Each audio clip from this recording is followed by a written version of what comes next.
Agora vamos para o nosso bate-papo sério sobre a saúde. E hoje o assunto é tão especial. A gente vai falar sobre um assunto delicado, que é a judicialização dos medicamentos.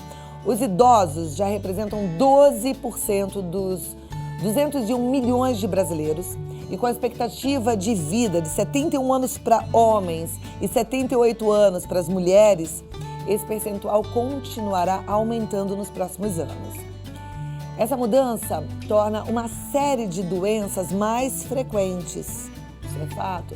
Mais gente vai ter câncer, hipertensão, diabetes, problemas neurológicos. E essas doenças requerem tratamentos complexos e contínuos, o que eleva as despesas com a saúde. O que acontece é que muita gente acaba recorrendo à justiça para adquirir medicamentos e conseguir um tratamento decente. Aí eu fico pensando assim, mas por que tem que recorrer à justiça? Por que isso acontece? Para a gente entender, então, esse assunto, entender mais, descobrir como a judicialização da saúde afeta nossas vidas, a gente convidou um expert no assunto, que é o Dr. Charles Schmidt. Ele é mestre e doutor em pediatria e trabalha há 25 anos como consultor para indústrias farmacêuticas em pesquisa clínica e é um estudioso desse e de outros assuntos que afetam a saúde e a qualidade de vida do indivíduo, sobretudo dos pacientes dele. Dr. Charles Schmidt, muito obrigada por estar aqui, prazer recebê-lo, viu? Vamos sentar então para bater um papo, esse papo que muitas vezes tem tirado o sono de quem está em casa, né? Porque as pessoas querem se tratar, elas querem ter acesso aos medicamentos e nem sempre isso é possível. E por que é assim?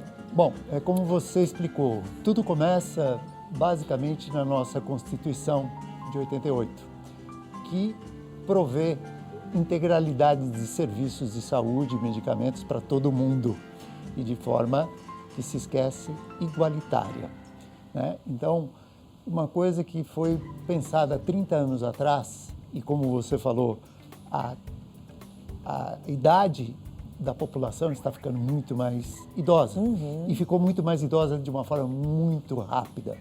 O Brasil não estava preparado. Além disso, nesses 30 anos, o desenvolvimento tecnológico da medicina, não só dos medicamentos, se tornou muito maior e muito mais custoso.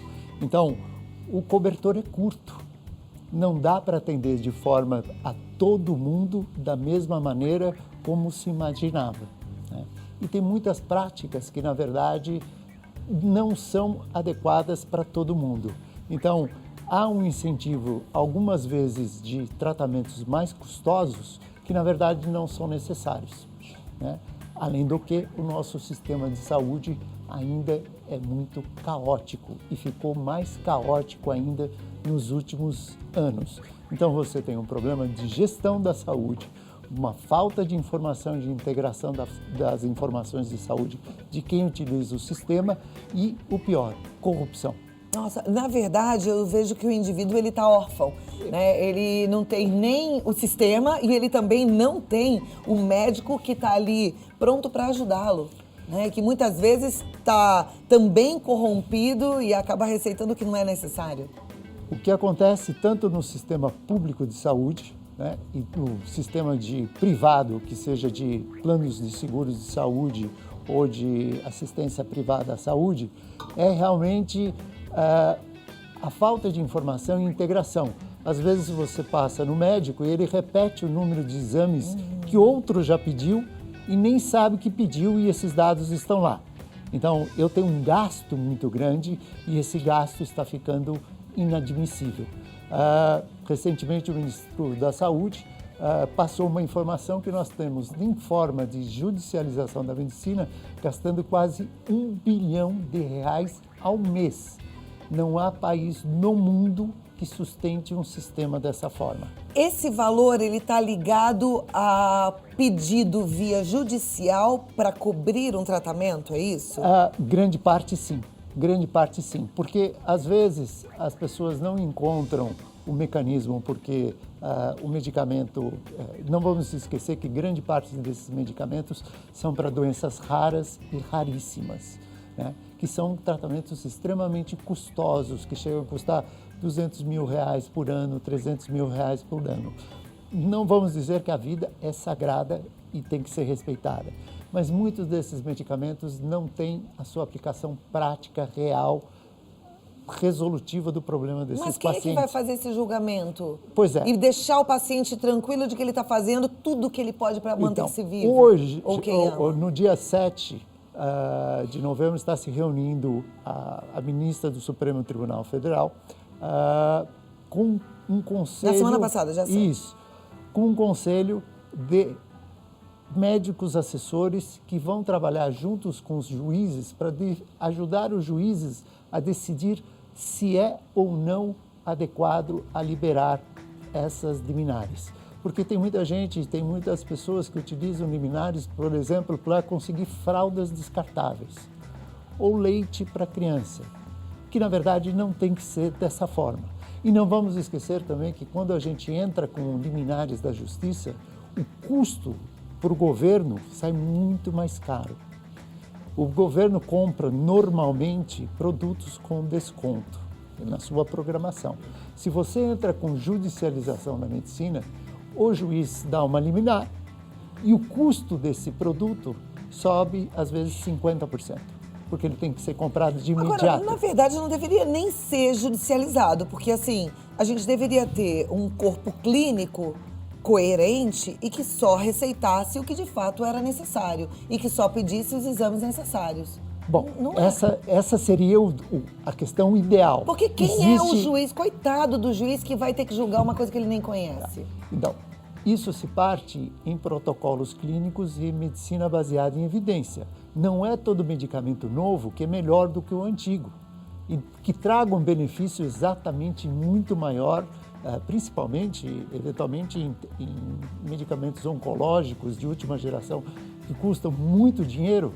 Em termos de expectativa de vida, em ganhos por mês, que você fala de que a pessoa vai ganhar 2, 3, 4, 5 meses mais de vida, mas o custo vai aumentar umas 100 vezes. Então,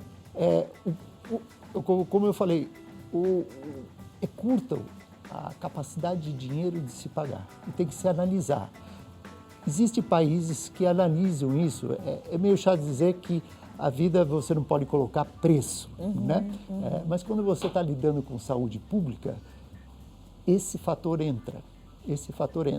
Então, por exemplo, na Inglaterra, existe um corpo de técnicos e aqui no Brasil também tem, que se chama Conitec, que avaliam que aquele novo produto tem razão de existir por questões financeiras e por questões de qualidade de vida ou de melhora.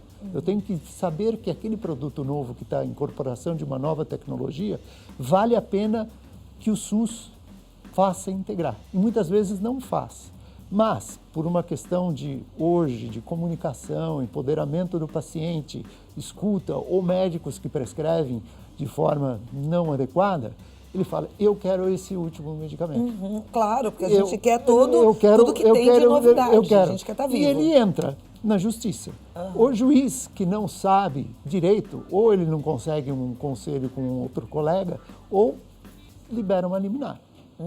E isso é um problema quando vai acumulando, vai virando uma conta enorme. Deixa eu só ressaltar uma coisa, o Dr. Charles Schmidt não é representante do governo. Não sou representante. E eu estou aqui pensando, né, porque ele está fazendo um outro lado, mas eu acho que a intenção é acalmar um pouco a população, porque a gente realmente precisa entender os dois lados, até para pensar com coerência. Né? Quando a gente está dentro do problema, a gente muitas vezes fica cego e a gente parte para um desgaste, parte para uma briga que muitas vezes é desnecessária. E muitas vezes é estimulada, infelizmente, para cada profissão, existe alguma coisa não muito boa acontecendo. Então você tem advogados e, infelizmente, médicos que se associam e cria uma demanda completamente desnecessária. Existem quadrilhas evidentemente formadas, isso causa estelionato, né?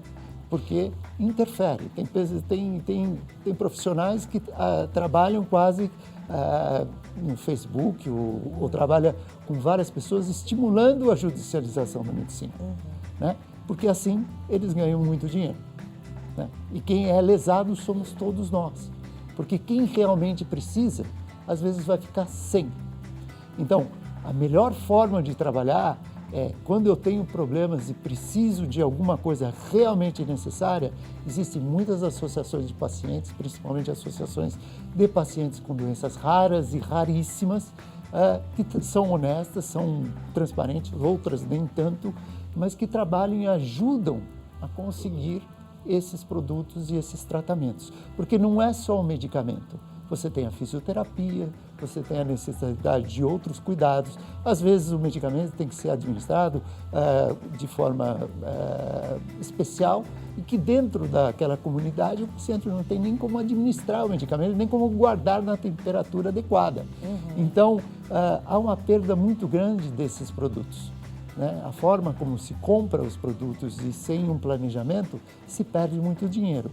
Hoje, o governo está extremamente preocupado com isso, existem novas iniciativas, então juízes, como eu falei, a presidente do Supremo Tribunal Federal, a Carmen Lúcia, hoje, no dia 7 de novembro, vai iniciar esses grupos de apoio de análise técnica para que os juízes não deliberem mais para tudo e tenha mais consciência para isso. E você, que é paciente, não entre no jogo de logo procurar a judicialização. Os próprios planos de saúde têm condições de negociar algumas outras formas de tratamento e outras formas de dar assistência.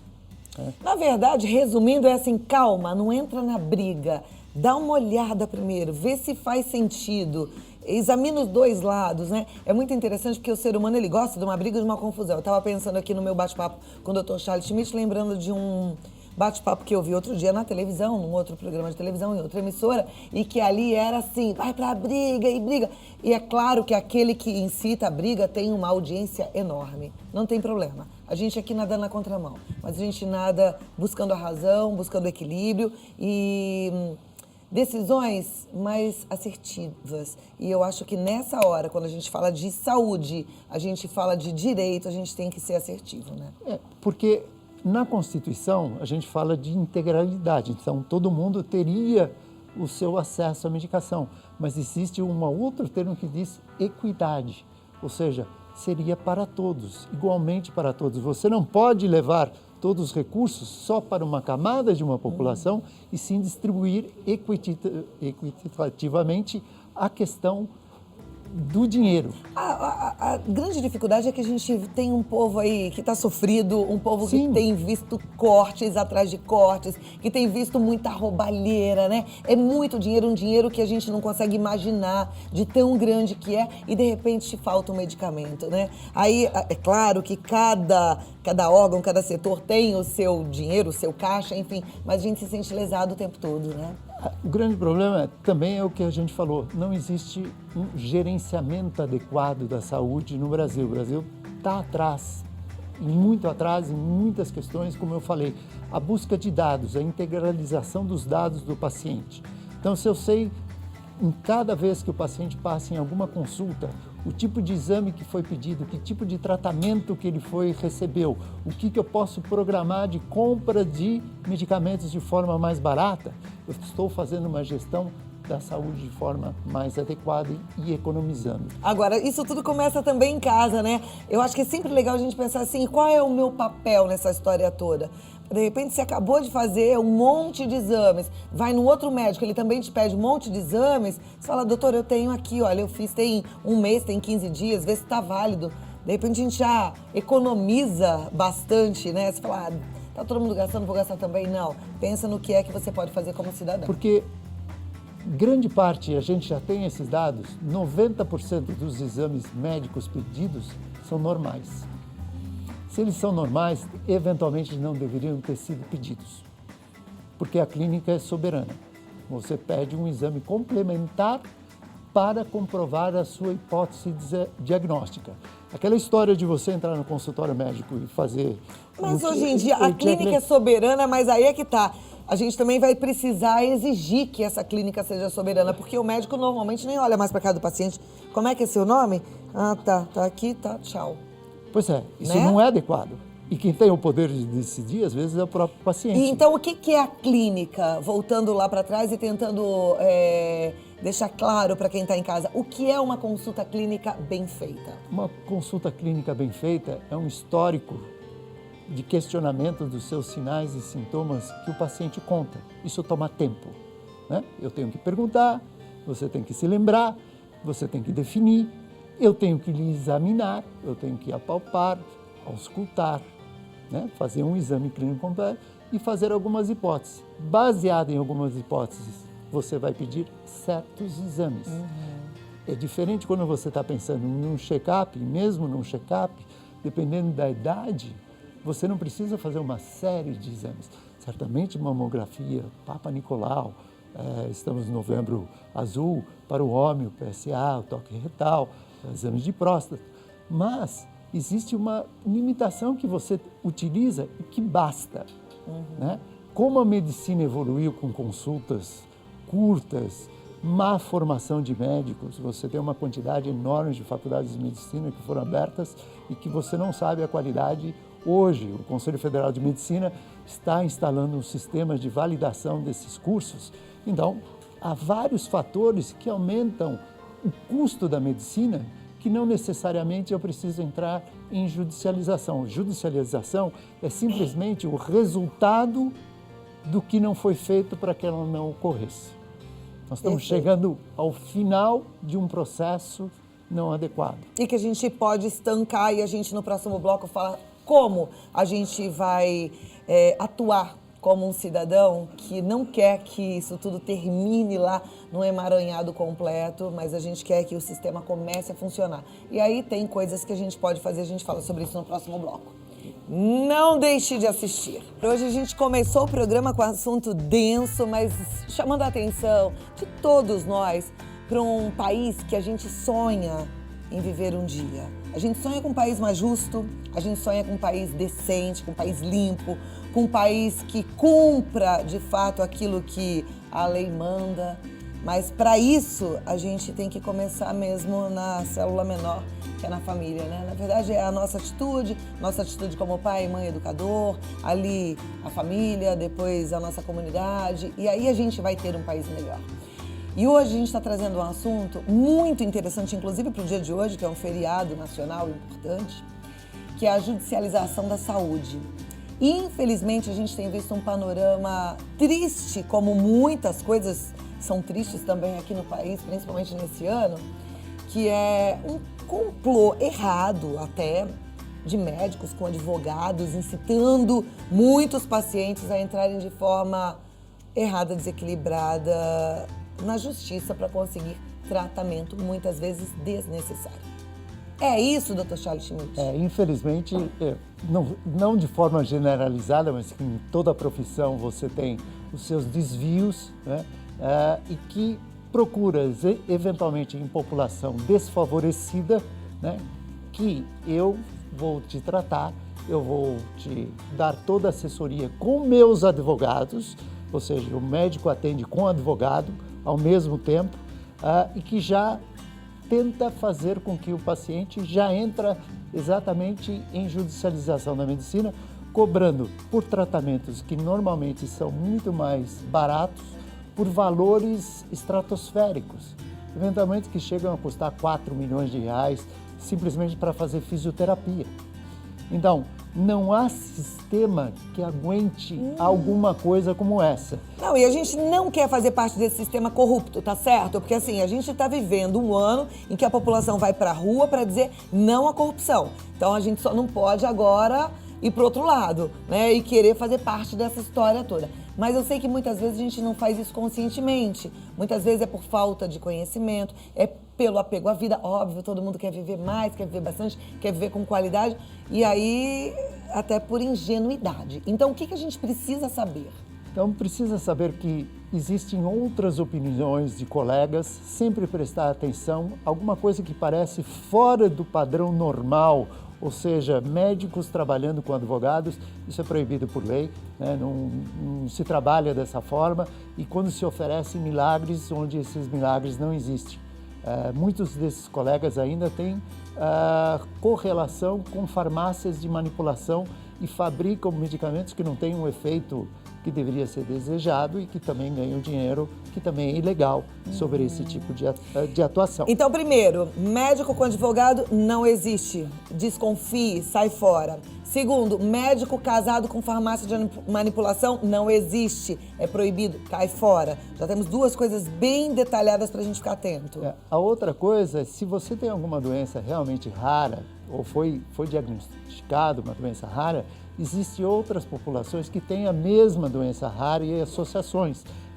Esse empoderamento dos pacientes com essas doenças raras, eles trabalham em conjunto com o governo e tentam negociar preços e valores e tratamentos para essa população muito mais adequados do que de forma judicializada, como eu expliquei. A internet pode ajudar, inclusive, nisso, sim, né? Existem várias Porque, várias de repente, associações. você tem uma doença rara. Fala uma doença rara. Você pode falar de mucopolissacaridose, que é uma doença... Mucopolissacaridose. Então, você pode entrar na internet, coloca lá, você procura uma associação, procura um grupo. Você sabe que no próprio Facebook tem grupo de mucopolissacaridose e ali você vai entender o que essas pessoas estão fazendo e, junto com elas, você vai pleitear para que o governo faça uma compra conjunta, quer dizer, aí é uma compra no atacado, vamos falar assim da forma bem leiga de falar, vai sair mais barato, vai ficar mais fácil para todo mundo.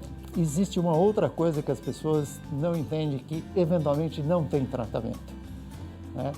E a vida tem o seu fim e tem que ter o seu fim de uma forma digna. Se chama o tratamento de paliativo. O Brasil é muito primário em oferecer tratamento paliativo para pessoas que não têm uma expectativa de vida longa, mas tem muito a fazer para esses pacientes. Então, não é só procurar medicamento, né? O tratamento paliativo é uma questão que estou tratando, né? Porque todos nós vamos falecer algum dia, né? Alguns antes, outros depois. Mas existem esses núcleos também de tratamento paliativo.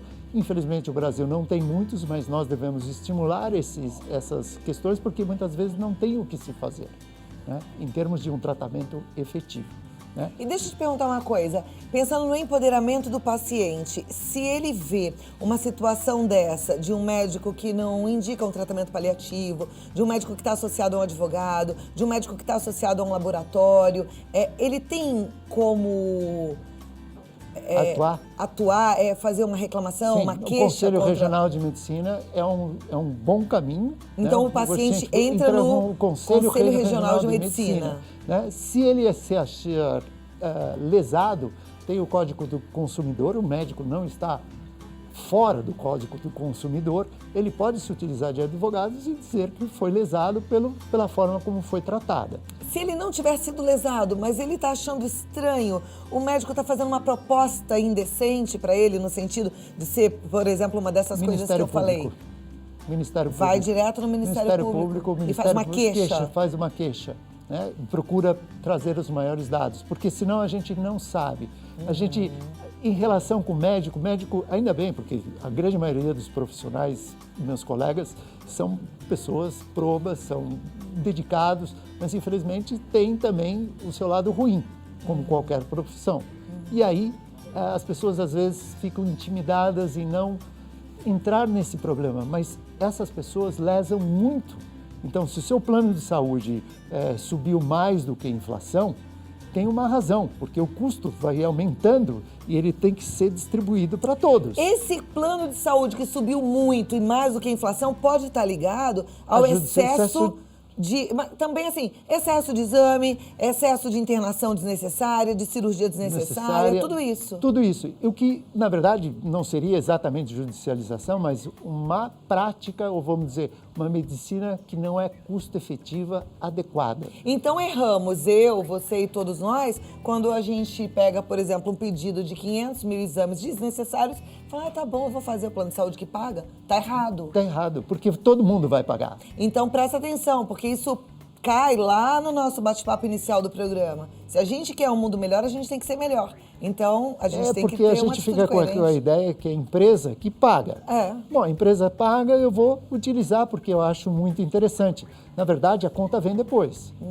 E aí eu não vou pagar o plano, eu vou diminuir o plano para um plano inferior, eventualmente, e aí vai acabar um dia que não vai ter plano. Isso tudo tem a ver com a educação, mas aí agora eu não estou nem falando uma educação da escola, não. Eu estou falando uma educação de decência, que aprende em casa, com pai e mãe. Então, acho que o nosso papel agora é ficar mais atento ainda. A gente precisa realmente prestar atenção nos mínimos detalhes, se a gente quer um país melhor. A coisa é séria, né? A coisa é muito séria e que se a gente não agir agora, o dinheiro para a saúde, a gente teve a aprovação, está se tentando a aprovação da PEC dos limites de gastos do governo. Uma das coisas é tentar utilizar o dinheiro que tem para a saúde de forma inteligente e adequada. E aí sim, integralidade e equidade para todo mundo. E esse todo mundo, nós fazemos parte. Agora, o fato é que essa PEC gerou um desconforto tremendo, porque a sensação que o cidadão tem é de que ele perdeu. Ele provavelmente, num primeiro momento, nós temos que parar, porque nós estamos num trem a 200 km por hora numa parede. Nós gastamos muito mais dinheiro do que arrecadamos. Então, nós temos que começar, é que nem a economia doméstica. Se a gente não cuidar da nossa economia doméstica dentro do país, nós não vamos ter dinheiro para nada. E gestão tanto serve para o ambiente corporativo como para a área de saúde também. Doutor, você não é representante do governo, né? Não sou representante do governo, não tem, as minhas opiniões aqui são minhas, são colocadas de uma forma bastante precisa. Eu entendo o que você está falando e penso igual, mas eu quero deixar bem ressaltado aqui, porque senão quem está assistindo fica pensando, puxa vida, mas por que eles estão defendendo? Na verdade, não é defendendo, é olhando os dois lados e tentando agir com coerência. Porque é que dá um desconforto quando a gente sabe que a gente precisa fazer cortes, enxugar esses gastos, porque a economia, pensando em casa, a economia está extrapolada, mas tem alguém que está roubando ali, né? Dá um desgosto. Sim, e não é por causa disso que você vai roubar também. Então. É essa a questão, mas se o outro aproveita, por que eu não vou aproveitar? Realmente você não vai aproveitar, você vai utilizar o seu empoderamento, se associar, procurar as informações e trabalhar da melhor forma possível. Você vai se ajudar e vai ajudar a quem precisa ser ajudado, né? Porque tem pessoas hoje perdendo o seu direito a medicamentos para doenças raras porque acabou o dinheiro. Simplesmente o governo está cortando para quem realmente precisa, porque outros utilizaram de forma errada, ou que entraram com judicialização de medicina, porque não deram o que não era necessário. E eu acho até que você não fez isso por má fé, porque você é ruim. Eu acho que você foi influenciado por alguém que veio com um discurso montado, preparado para te enganar. Abre o olho, médico com advogado, esquece essa associação, não existe, é proibida. Médico com laboratório, esquece, não existe, é proibida. Médico com farmácia, esquece, não existe, é proibido. Vamos ficar atento. E o site do Conselho Regional de Medicina é o www.cremesp. Põe aqui para mim, Pri, por favor. www.cremesp.org.br www.cremesp.org.br, tá bom? Aí lá você encontra todos os contatos para as outras regiões. Esse é o site aqui em São Paulo. Puxa vida, hein? Isso foi uma aula de educação moral e cívica. Lembra dessa? Não tinha uma matéria, né? Nossa época de escola hoje não existe mais, né? Mas eu acho que falta justamente essas pessoas para dar a orientação, o mentoring, vamos dizer, a mentoria da necessidade de orientar as pessoas, porque as pessoas não são obrigadas, o leigo não é obrigado a entender essa questão. E um médico ainda no Brasil tem uma posição muito acima. Então, o médico falou, eu cumpro. Eu não tenho o hábito de contrabalançar essas informações. E que eu sempre, quando venho aqui, estimulo. Procure outras informações, procure discutir, você tem esse direito de fazer. Vamos aproveitar esse empoderamento para agir e para dizer não. E para, de forma muito educada, falar, doutor, não preciso fazer todos esses exames, eu já fiz, né? Mesmo que seja num plano de saúde particular. Mesmo que seja plano. Muito bem. Um recadinho final, então, para a nossa população, para a gente encerrar o nosso bate-papo. Eu acho que o recado principal é você procurar colegas e trabalhar quer no sistema público, quer no sistema privado, que tenha essa conscientização, que lhe faça bem e que você siga essas orientações dessa forma. E não esqueça, se você tem uma doença rara, a internet tem vários grupos de pessoas que são portadoras da mesma doença que você tem e que podem te ajudar. Cuidado para você não ser enganado. Nesse momento, o que você mais precisa é de apoio de pessoas sérias ao seu redor. Busque ajuda, é possível e sempre de olho aberto, tá bom? E a gente torce por você. Muito obrigada, Dr. Charles Schmidt. Se você, posso passar seu e-mail? Sim, você pode entrar em contato através do e-mail. Eu sei que às vezes você tem dúvidas, às vezes você quer uma opinião. Então é o csmdt@terra.com.br. Bate-papo muito bom, muito obrigada. Eu que agradeço. Até eu tô aqui agora assim, olha, com os olhos mais abertos. Que bom. Para ser mais justa. Muito obrigada, viu? Obrigado.